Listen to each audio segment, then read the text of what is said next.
pola ya yang kita pelajari bagaimana setiap orang-orang Kristen, anak-anak Tuhan bisa ya bertumbuh melakukan pekerjaan yang besar dan penting ini adalah lewat pemuritan.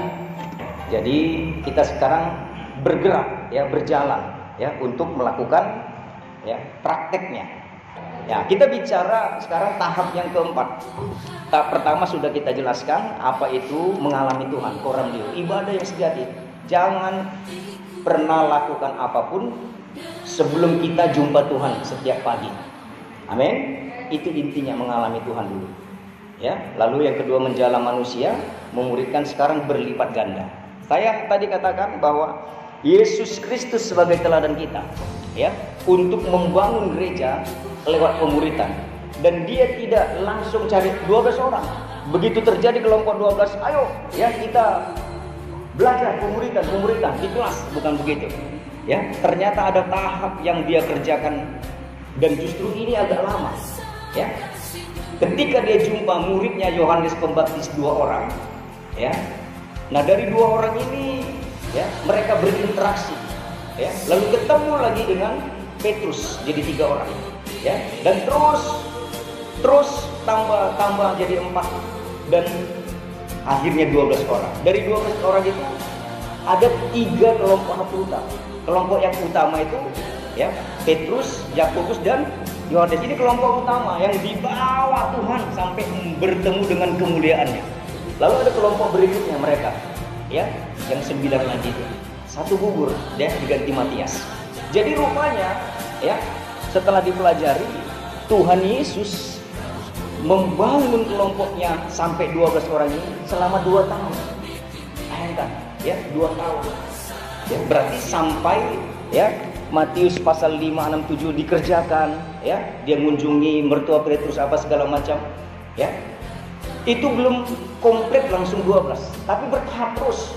Waktu jumpa 3 orang, mereka 3 langsung dibawa Tuhan. Ayo lihat di mana aku tinggal ya. Di mana aku tinggal, artinya di mana aku hidup. Kehidupan Yesus ditunjukkan kepada yang 3 orang ini dulu. Akhirnya yang 3 orang ini tertarik dan mengalami Tuhan dan dibawa lagi saudaranya. Ya, Petrus bawa lagi, ya, Andreas bawa lagi yang lainnya. Ya, jadi kunci utama pelipat gandaan itu adalah ya kelompok berdua ini, bertiga ini. Amin. Kalau kita mau lihat apa kunci pelipat ganda, coba kita ya baca ya di dalam Matius 4 ayat 19. Matius 4 ayat 19 demikian firman Tuhan. Yesus berkata kepada mereka, mari ikutlah ya, aku. sebentar. Ya, Tuhan bilang mari ikutlah aku. Nah, ya ini adalah ya panggilan untuk menjadi pengikut. Ya, tujuannya apa? Terus sambung. Dan kamu akan menjadikan penjala manusia. Iya. Amin. Kamu itu dipanggil jadi pengikut atau orang Kristen. Nah, tujuan jadi orang Kristen apa? Rupanya tujuan menjadi orang Kristen atau pengikut itu adalah untuk menjadi penjala manusia. Pengikut Kristus rupanya tujuannya menjala, bukan mau jadi kaya, sukses, hebat, terkenal. Dan itu program yang salah yang aku terima tahap awal. Ya, selalu dicokoki, mari ikut Tuhan, kau akan sukses, mantap, hebat, jadi kaya.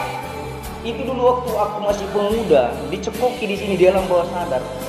Ya, dan untuk cabut itu bertahun-tahun susah sekali. Ya, karena udah tertanam ya dalam Yohanes 1. Ya, sebelum ini terjadi, Yohanes pasal 1 ayat 35 coba baca.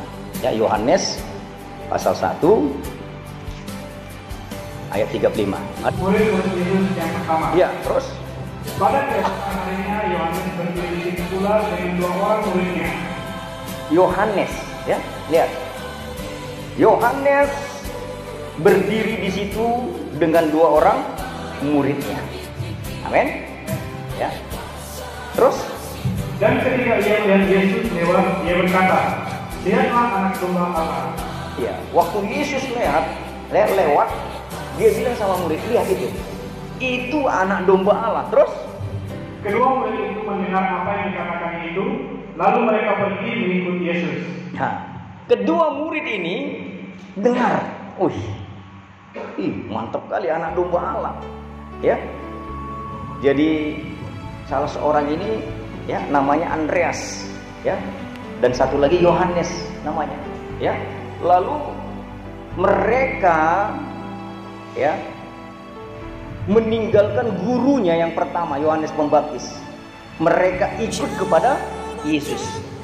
Sampai di situ mereka jadi pengikut Kristus. Amin. Ya, ini awal mula dua orang ini menjadi pengikut Kristus. Nah, tujuan mereka mengikut Kristus, ya, sekali lagi, kalau ini diibaratkan kita, ya. Lalu saya ketemu dengan Yesus, ya. Lalu Tuhan, aku mau mengikut engkau, aku bilang. Lalu Yesus bilang, sekali lagi balik ke Matius 4 ayat 19. Mari, ikutlah aku. Ya, terus ulang Matius 4 ayat 19. Ya, ini tadi, ya, sudah ketemu dua orang. Dua orang ini menjadi pengikut Kristus. Apa tujuannya? Tuhan mau pastikan kalian mau ikut aku. Jangan ikut-ikutan dong. Jangan nggak ngerti apa itu tujuannya. Aku kasih tahu dari awal, kalian boleh jadi pengikut aku, Yesus, tapi ada tujuannya. Baca. Yesus berkata kepada mereka, ya, mari ikutlah aku, dan kamu akan menjadikan penjala manusia. Amin. Sekarang baru saya sadar mengerti. Pengikut Kristus tujuannya adalah untuk menjala manusia. Ya, oleh karena itu sekali lagi seorang murid atau pengikut, ya, pengikut Kristus harus punya visi yang jelas, yang utama dulu. Amin. Sebab umatku binasa karena tidak punya visi, karena tidak punya pengenalan, pengetahuan dan tujuan kekristenan. Jadi itu dululah, ya, yang kita masing-masing pegang. Apa sih tujuanku menjadi orang Kristen atau pengikut atau jadi murid? Ya, Tuhan katakan tadi apa? Ikutlah aku akan menjadikan engkau penjala manusia. Rupanya tujuan kita itu menjala manusia. Ya, ada di Indonesia 260 juta jiwa lebih. Ya, 260 juta jiwa ini, ya, mungkin lebih dari setengahnya Tuhan mau mereka itu dibawa pulang. Bahkan tujuan Tuhan sebenarnya 100%. Ayo bawa mereka. Ya, tapi nggak sekaligus satu persatu. Dan untuk menentukan satu persatu itu, kita di Pasir Putih, ya, katakan ada, ya, 300.000 orang sekitar di sini, ya, kecamatan Siapur. Ya, Tuhan bilang dari jumlah itu ada orang-orang yang hatinya sudah kujama. Ya, tapi kita nggak tahu siapa orang itu. Nah, itulah dibutuhkan kelompok berdua bertiga masuk hadirat Tuhan, namanya koram dewi ibadah sejati. Wah, hari ini, ya, kami mau juga kerja, bisnis, usaha, apapun. Tapi ada pekerjaan kami yang utama secara rohani, supaya kami menjalankan tugas kami, tujuan kami menjala manusia atau menjadikan semua bangsa murid. Itu kata lain dari penjala manusia itu. Amin. Kata lainnya melahirkan anak-anak rohani. Amin. Melahirkan tubuh Kristus berikutnya. Ya. Jadi untuk memenangkan jiwa ini kita perlu berkorang dewa, ya, ibadah sejati tiap hari kepada Tuhan. Ya. Amin, saudara. Nah, ini tidak ada hubungannya dengan profesi. Ya, engkau jadi apapun, mau dagang, mau jualan, mau karyawan, mau apa. Jadi apapun cita-cita mau jadi apa, silakan, nggak ada masalah. Kalau itu hobimu, kalau kau suka, kerjakan sampai jadi, pasti jadi. Amin. Ya, kenapa bisa jadi itu? Kenapa kita bisa menjadi penjala manusia? Tuhan nggak mungkin kurang kerjaan menyuruh itu, dan pasti bisa kalau kita mengerti. Amin. Oke, mari, ya, kita lanjutkan.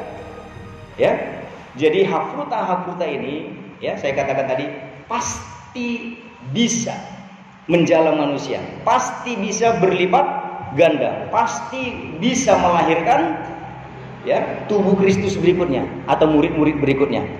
Amin. Ya. Itu sudah dikasih tahu Tuhan lewat Alkitab. Amin, saudaraku. Karena apa? Ya, mari kita buka Matius 13 ayat 31 sampai 33. Ya, ini cerita apa? Ini bicara apa? Coba. Ya, mari kita doa sama Tuhan secara pribadi. Sambil dengar firman sambil doa, Tuhan, apa sih maksud, ya? Karena aku hanya dipakai Roh Kudus mulut bibirku sama alam bawah sadarku, ya. Kalau kita sama-sama kontak orang bio, kita sama-sama dapat. Amin. Oke, kita lihat Matius 13 ayat 31 sampai 33. Apa judulnya? Perumpamaan tentang sesawi dan daging. Perumpamaan tentang biji, sesawi dan, ya, silakan. Yesus membentangkan suatu perumpamaan lain lagi kepada mereka, katanya, hal ke dalam surga itu seumpama biji sesawi yang diambil dan ditaburkan orang di ladangnya. Amin. Amin. Hal kerajaan surga, lihat, kerajaan surga itu kerajaan Bapa, ya, Tuhan rajanya. Dia bilang kerajaan surga itu padahal itulah yang terbesar di seluruh jagat raya ini. Tapi ternyata dibilangnya gini, hal kerajaan surga itu seumpama biji, kecil sekali, ya. Terus diambil dan ditaburkan di ladangnya, ya. Inilah yang saya ceritakan awal tadi. Kalau kau satu benih tadi, benih jagung, kantongi seumur hidupmu, jadi apa? Busuk. Tapi kalau kau tanam itu, apa yang terjadi? Wah, karena backgroundku pertanian ya gampang sekali. Wah, itu pasti berlipat ganda, ya. Terus sambung. Memang biji itu yang paling kecil dari segala jenis benih. Lihat, dia paling kecil, ya, dari segala jenis benih, ya. Benih jagung, mangga, ya, durian. Wah, itu makin besar, ya. Tapi ini hanya seperti pasir, ya. Terus, tetapi apabila sudah tumbuh, sawi itu lebih besar daripada sayuran yang lain, bahkan menjadi pohon, sehingga burung-burung di udara datang bersarang pada cabang-cabangnya. haleluya. Nah, ini sekarang Tuhan sedang bicara apa ini? Ya. Di dalam benih, ya, benih atau biji sesawi itu ada benih, ya, yang sebenarnya walaupun kecil, ya, tapi dia punya potensi yang bisa jadi besar. Amin. Jadi Tuhan sedang berbicara potensi di sini. Haleluya. Hal kerajaan surga itu sesungguhnya besar, tapi dimulai dari sesuatu yang sangat kecil, yang gak berarti, yang gak dihitung, yang gak dianggap di dunia ini sebagai sesuatu yang spektakuler. Enggak. Makanya Tuhan bilang yang nanti paling kecil dari dunia ini, paling bodoh, aku pakai untuk mempermalukan orang yang paling berhikmat, paling hebat, mempermalukan raja-raja segala macam. Tapi kalau dia tahu sistem kerjanya Tuhan. Jadi saudaraku yang dikasih Tuhan Yesus, ya, Tuhan mau kasih tahu sama kita, ya, ketika kita lahir baru, ingat, lahir baru, detik itu Tuhan kasih sesuatu yang sangat besar, luar biasa, namanya potensi, tapi itu masih dalam bentuk benih, dan ada kemungkinan potensi itu tidak akan jadi apa-apa. Benih ini kalau tidak dijatuhkan ke tanah dan ditanam, tidak akan jadi pohon yang besar. Amin. Kita juga begitu. Semua dikasih potensi, semua, siapapun, ya, si Henry kasih potensi hebat semua, ya, bapak-bapak. Tapi ketika kita bawa ini tiap hari, tidur apa segala macam dan tidak dikerjakan, maaf kata, 70 tahun kita hidup di dunia, ya, hanya menjadi orang Kristen, nggak satu pun orang yang bisa dimenangkan. Bukan berarti kita nggak bisa kaya, bukan berarti kita nggak bisa punya mobil mewah luar biasa. Tanpa Yesus pun bisa. Haleluya. Ya, orang Cina di sana nggak beragama Kristen, ya udah punya toko yang luar biasa, punya kaya, punya mobil yang luar biasa. Apa Yesus? Kalau itu dikerjakan, ya, dengan mati-matian bisa. Tapi kita sedang berbicara sesuatu yang supranatural, yang rohani, yang sifatnya sampai kepada kekekalan. Amin. Hidup kekal.